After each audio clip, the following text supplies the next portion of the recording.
Horror at a California high school as a 16-year-old opens fire just moments before class begins. We've got an active shooter at Saugus High School. We need all units to respond.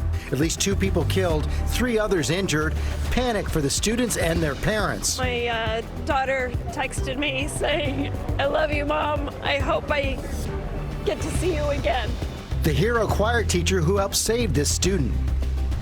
Impeachment showdown just moments from now. The ex-ambassador to Ukraine who says she felt threatened by President Trump about to testify in public for the first time. And the major new development, Speaker Nancy Pelosi now accusing the president of bribery, an impeachable offense. Our team live in Washington with the latest.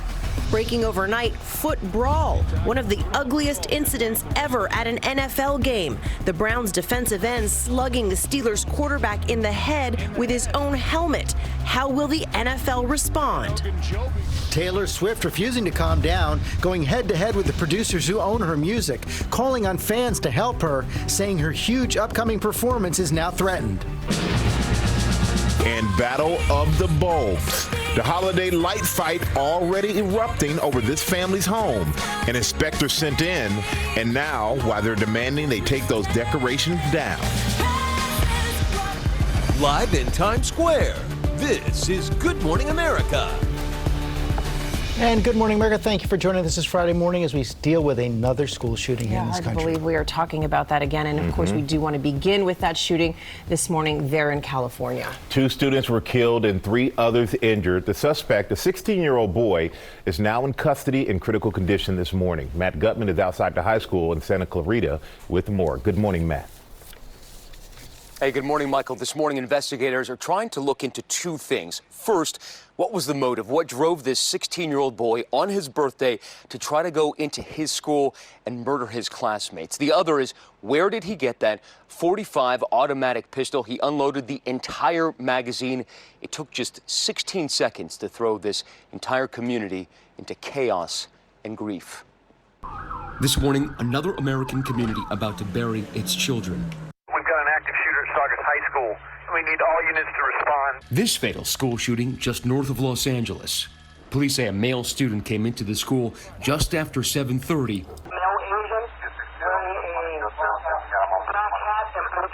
With a backpack and murderous intent. Using a .45 semi-automatic pistol, he shot 5 students, then himself. It took just 16 seconds.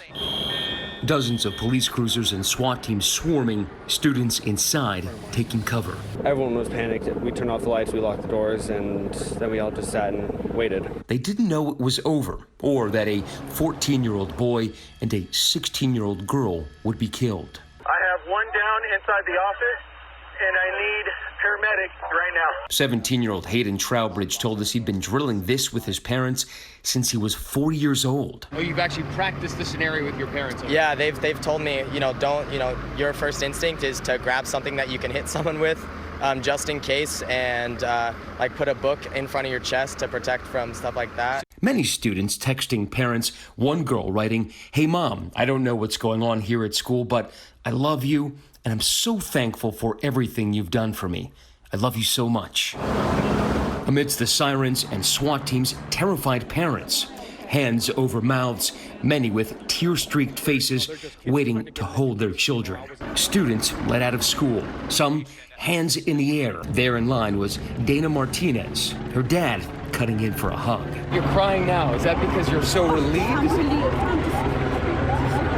Choir teacher Caitlin Holt was barricading her class with a piano when 14-year-old Addison was rushed in, shot in both the hip and shoulder. We cleared a space for her, and I wrapped the wound on her shoulder. She did have another gunshot wound. I should have never had to treat a gunshot wound as a choir teacher, and there's something really wrong, and something has to change because I held a bleeding child today in a room with 40 sobbing children. Addison, now recovering. The girl's aunt is also a teacher at the school. She says she already evacuated when she heard her niece had been shot. And my husband is the one who texted me to let me know that Addie was one of the kids who was shot. She's doing well, and she's stable, and so she's going to be okay.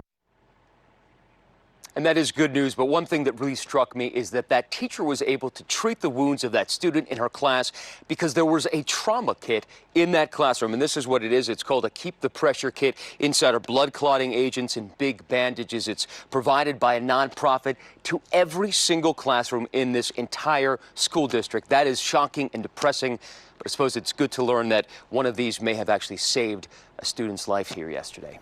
Cecilia. Yeah, indeed. But to hear that choir teacher say it best, something has to change. Okay, Matt Gutman, thank you. We are now going to turn to another high-stakes day on Capitol Hill. The former ambassador to Ukraine, ousted by President Trump, about to publicly testify for the first time, while behind closed doors, the official who claims to have heard that recently revealed phone call directly implicating the president in this controversy. Our senior congressional correspondent, Mary Bruce, has the latest from Capitol Hill. And Mary, now Speaker Nancy Pelosi sharpening her case, accusing the president of bribery. Cecilia, the speaker is using a new significant way to define the president's alleged misconduct. It comes as Marie Yovanovitch today will say that she was the target of a smear campaign by the president's allies. She is expected to say in this hearing room today that she was blindsided, forced out of her position after more than 3 decades of public service. Democrats, though, will say that she is the first victim of the president's shadow diplomacy in Ukraine. House Speaker Nancy Pelosi is now declaring President Trump committed bribery, an impeachable offense in the Constitution. The bribe is to grant or withhold military assistance in return for a public statement of a fake investigation into the elections. That's bribery. She says Trump's misconduct is worse than what forced Richard Nixon out of office. Makes what Nixon did look almost small. Democrats sharpening their case as public hearings continue. Today, the ousted U.S. ambassador to Ukraine, Marie Yovanovitch, will tell her side of the story to the American public. Behind closed doors, Yovanovitch told investigators she was the victim of a smear campaign by the president's personal attorney, Rudy Giuliani. Democrats say she was targeted for standing in the way of the politically motivated investigation Trump's allies were pushing for. And so what does this irregular back channel sanctioned by the president do? It seeks to remove someone fighting corruption in Ukraine. Trump has tried to distance himself from Yovanovitch. I'm sure she's a very fine woman. I just don't know much about her. But in that infamous call with the president of Ukraine, Trump described Yovanovitch as, quote, bad news, saying she was going to go through some things. When she found out, Yovanovitch said she was shocked and felt threatened. Other witnesses have been quick to defend her. What was your experience with Ambassador Yovanovitch? Was she working hard to combat corruption in Ukraine, sir? She was dedicated, as is every U.S. government official in Ukraine, to help Ukrainians overcome the legacy of corruption, which they actually have made a number of important steps since 2014. But Republicans say the president is entitled to his own team. The president can have who he thinks is going to help the interests of the United States. He can have whomever he wants working for him. Lawmakers today also questioning a new key witness behind closed doors. The State Department staffer who allegedly overheard the president discussing the investigations in a phone call from Kiev, one day after Trump's call with the Ukrainian president. And according to the Associated Press, there is a second staffer who also overheard that follow-up call. Now, President Trump, though, continues to insist that he does not recall that phone call where he was allegedly checking in on the status of those investigations. George. Okay, Mary, thanks. Stand by. Let's bring in John Carl from the White House as well. And John, we saw the president's campaign go after William Taylor and George Kent on Wednesday as sort of unelected bureaucrats. What's their approach towards Marie Yovanovitch? I expect, George, they will make 2 points over and over again. They will say that you may not like the way Ambassador Yovanovitch was removed. You may not like what the president said about her, but the president has a right to decide who he wants to send over to represent the United States and his administration. And the second point is that she is they will say she is entirely irrelevant to the charges in these impeachment proceedings because she was gone as ambassador in May. That means she was not there when the president had his phone call with President Zelensky, and she was not there when the president decided to have aid withheld. Okay, John. And Mary, the White House has been drawing a line against having any White House officials or members of the Office of Management and Budget, which held up the aid to Ukraine, go to Capitol Hill, but that appears to be breaking a bit. Yeah, George, we are told that Mark Sandy, an OMB official, is expected to break ranks and testify here behind closed doors tomorrow. He is a career official and would become the first budget office employee to testify. And he could, of course, shed light on what was causing them to hold up all of that military aid to Ukraine, George. And John, on another front in the courts, it now does appear that that fight over the president's tax returns could be going to the Supreme Court, and quite soon. Yeah, the president's lawyers have asked the Supreme Court to appeal a decision by lower courts. This is regarding a New York prosecutor's attempt to get 8 years of the president's tax returns. The lower courts have sided with New York prosecutors. This case would be heard at the very earliest, George, if the Supreme Court takes it up in January. It would be precedent setting. The question here is whether or not a president can be investigated, can be prosecuted while he is in office. But then, John, if the Supreme Court chooses not to take this up, which is not necessarily likely, then the president will have to turn over his tax returns. Have to turn over his tax returns to New York prosecutors. That does not mean they go public yet, George, but the prosecutors would have that for their case. John Carl, Mary Bruce, thanks. You'll both be joining us for our live coverage of today's hearing with our entire political team. That starts at 9 Eastern right here on ABC and ABC News Live. Michael? All right, George, we're going to switch gears now to that violent fight breaking out on the football field between the Browns and the Steelers. Many now calling for the Browns' Myles Garrett to be suspended for the season. TJ Holmes is here with the story, and TJ, boy, so much talk and fallout from this one. And look, let's be clear. If you saw this happen on the street somewhere, you'd probably call the police to report a crime. This is not your run-of-the-mill sports brawl like we've seen in the past. What we're talking about here is a particularly violent act that saw a player rip the helmet off another player's head and turn that helmet into a weapon.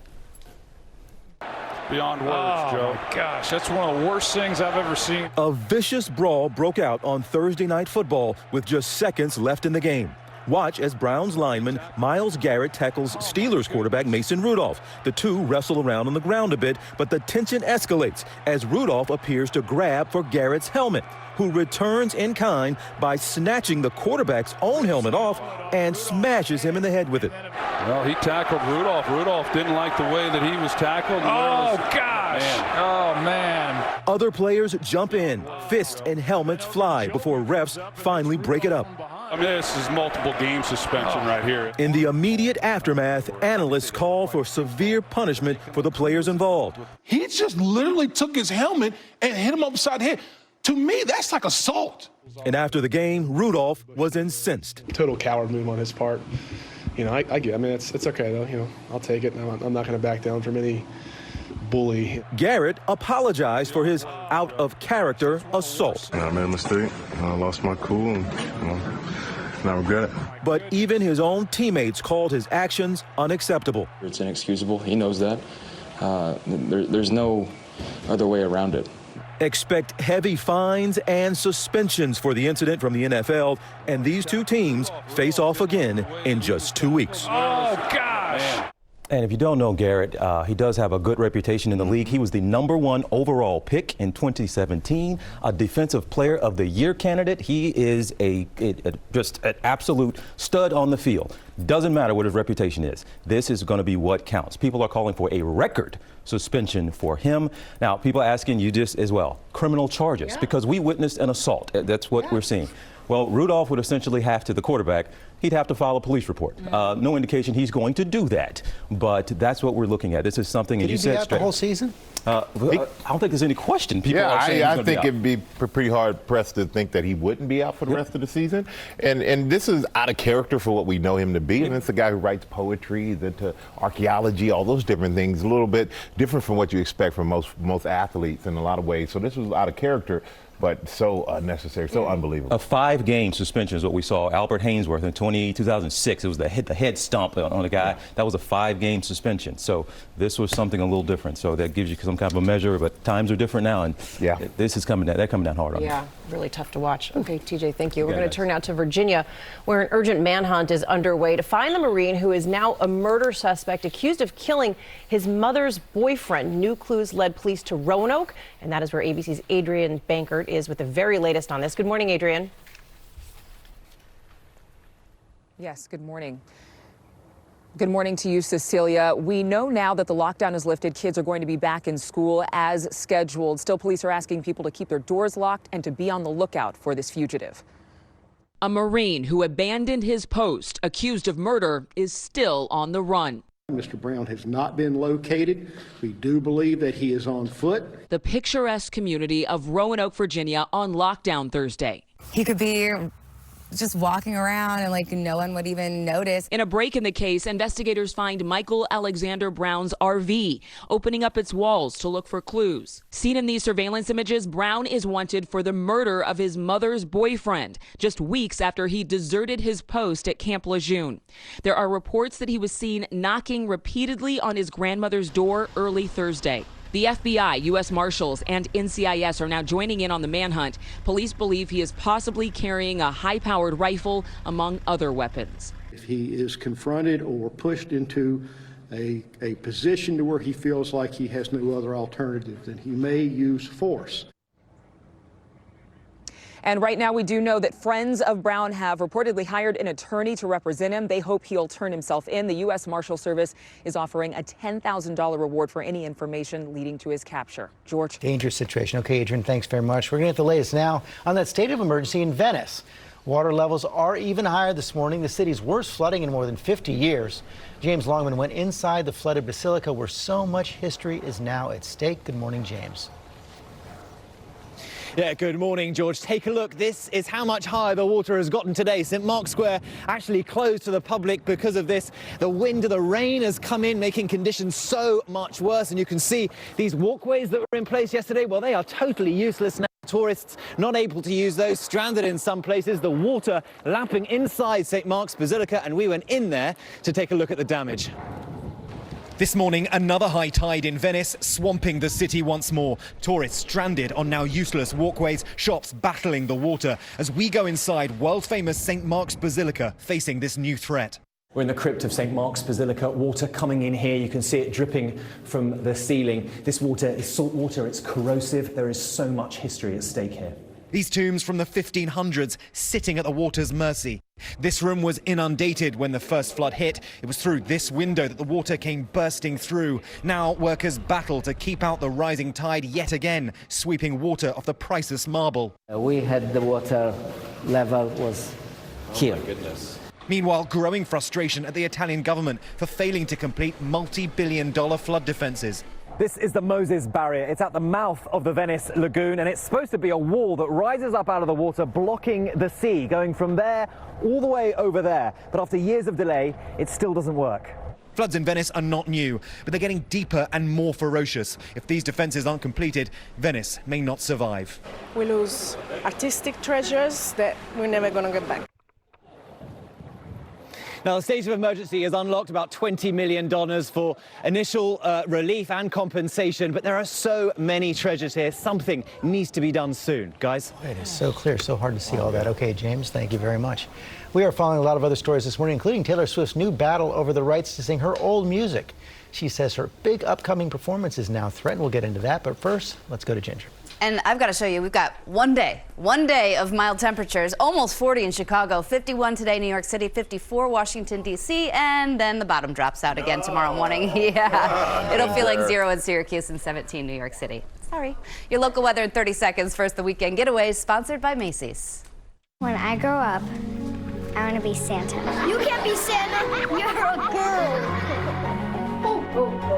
Santa Claus has come to town. Having trouble. Happy holidays! Where's your beard, Santa? Virginia, come with me. I want to show you something. Let's go, Santa. We got work to do.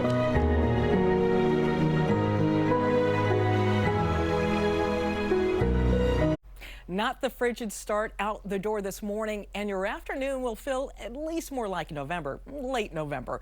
Temperatures this morning here for your 12-hour forecast, 7 o'clock this morning through 10 a.m. from the 30s to the 40s will rise very quickly, hitting 50 degrees around lunchtime. That's when I'm expecting most of our sunshine. 52 today, we're down 10 degrees tomorrow at 42 with wind chills in the 30s, and then cloud cover for Sunday, the high 44. I don't think I'm ready for 15-degree weather yet. No. Stay with us. More coming up.